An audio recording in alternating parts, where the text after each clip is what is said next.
Asalaamu calaykum, aniga waa Baal Suge. Dhowr mar oo aan soo dhigay barteeda Facebook buugaagta qaar ee aan soo iibsaday ayaa saaxiibada qaar waxay ii soo jeediyeen inaan la wadaago macluumaadka ku jira. Waxaan ka fikiray qaabka u wacan ee arrintaasi ku suurtagali karto. Ha yeeshee waxaa ii soo baxday markii dambe inaan idinla wadaago barnaamij aan ugu magac daray Dhadhamis, kaasoo hadafkiisu yahay soo dhaweynta dhigaalka iyo dhiirigelinta dhalinta. Walow aan ogahay in buugaagta qaar ay lama huraan tahay calaajintooda, halka qaarkood ay sahlan tahay in sidooda loo liqo, balse waxaa jira nooc ka mid ah buugaagta oo ay suurtagal tahay in la dhadhamiyo. Waana nooca kuwa aan damacsanahay inaan idinku dhadhansiiyo barnaamijka.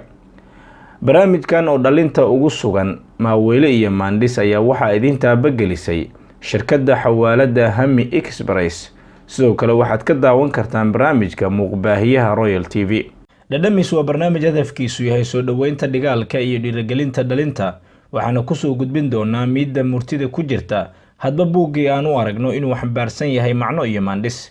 Haddaba si ay kuu soo gaarto xalqad kasta ee cusub, fadlan subscribe dheh channelka lana wadaag saaxiibada. Kahor inta aanan u galin xalqada koowaad ee barnaamijka, waxaan jecelahay inaan idin soo tabiyo in yar oo ka mid ah waxa laga yiri aqrinta iyo faa'iidadeeda.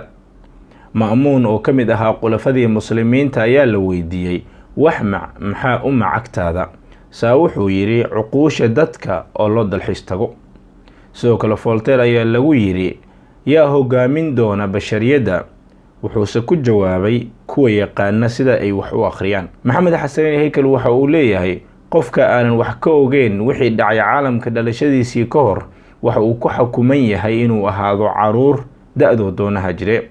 Yacni qofka aanan taariikhda akhrin ayuu ula jeedaa dabcan. Dhanka kale, Allah u naxariistay daaciga wada taqaanaan Axmed Didaad ayaa ahaa mid tuulo ku taala South Africa ku iibiya dukaan yar ka hor inta uusan gacanta ku dhigin kitaabka noloshiisa wax ka bedelay ee Idhaar al-Haq. Sidoo kale Dr. Ben Carson ayaa taladii hooyadii ee ahayd inuu akhriyo isbuuc kasta 2 buug waxay u horseeday inuu noqdo dhakhtarka u caansan caalamka dhanka qalliinka neerfaha xilli uu ku tilmaamnaa fasalkiisa doqon ka darajo hooseeya dhigiisa. Madaxweynihii saddexaad ee Mareykanka Jefferson waxa uu leeyahay kaliya waxa xor ah qofka wax akhriya, maxaa yeelay akhrinta waxa ay burisaa khuraafaadka iyo jahliga iyo khuraafaadkuna waa labada cadow ee u weyn xorriyadda. Si walba ahaataba waxaa la yiraahdaa si aad u ahaatid mid caqli badan waxaad u baahan tahay inaad akhrisid kaliya 10 buug oo wanaagsan. Ha yeeshee si aad ku heli lahayd 10ka buug ee wanaagsan ayaa waxay ka qaadan kartaa inaad akhrisid 10 buug. Sida awgeed saaxiib, haddii aad tahay mid mashquul ah si aanan awoodin inuu akhriyo bil kasto 1, 2 ilaa 4 kutub, dabcan saaxiib subscribe dheh channelka si aad ila wadaagtid qaar ka mid ah buugaagta oo aan darta u akhriyo.